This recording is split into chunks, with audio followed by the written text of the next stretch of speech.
నమస్తే ఫ్రెండ్స్, మన సాహితీ కళాయాత్ర ఫెస్ట్ ఛానల్కి స్వాగతం.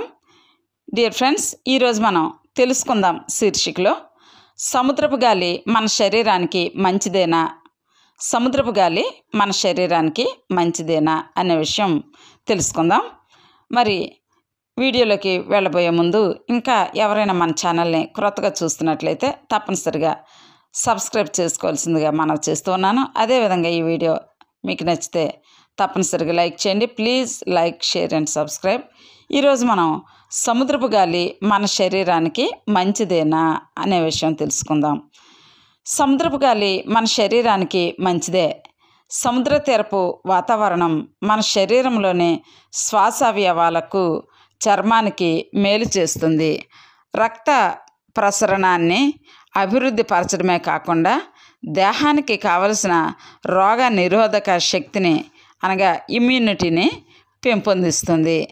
ఆస్తమా, చర్మ సంబంధిత అలర్జీలు సమస్యలు ఉన్నవారికి సముద్రపు గాలి సోకాలని వైద్యులు సలహా ఇస్తారు.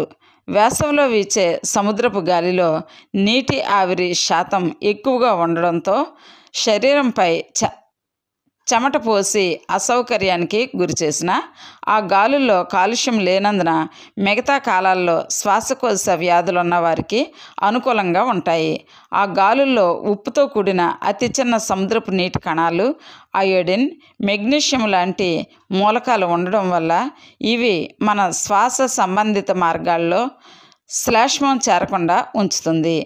జనావాసాలకు దూరంగా ఉండే సముద్రపు గాలుల్లో వాహనాలు, పరిశ్రమల నుంచి వెలువడే కాలుష్యం కూడా కలవకపోవడంతో అది మరింత ఆరోగ్యం అన్నమాట. మరి డియర్ ఫ్రెండ్స్, ఈరోజు మనం సముద్రపు గాలి మన శరీరానికి మంచిదని అనే విషయం తెలుసుకున్నాం. ఇదే విధంగా ప్రతిరోజు మన ఛానల్ నుండి చక్కని శాస్త్రీయమైనటువంటి పరిజ్ఞానంతో ఎన్నో విషయాలు చర్చించుకుంటూ ఉన్నాం. ఈ ఆసక్తికరమైన విషయాలు, ఈ అంశాలు మీరు కూడా తెలుసుకోవాలనుకుంటే తప్పనిసరిగా మన ఛానల్ని సబ్స్క్రైబ్ చేసుకోవాల్సిందిగా మనవి. అలాగే ఈ వీడియో మీకు నచ్చితే లైక్ చేయండి. Please like, share and subscribe. Thank you for watching. నమస్తే.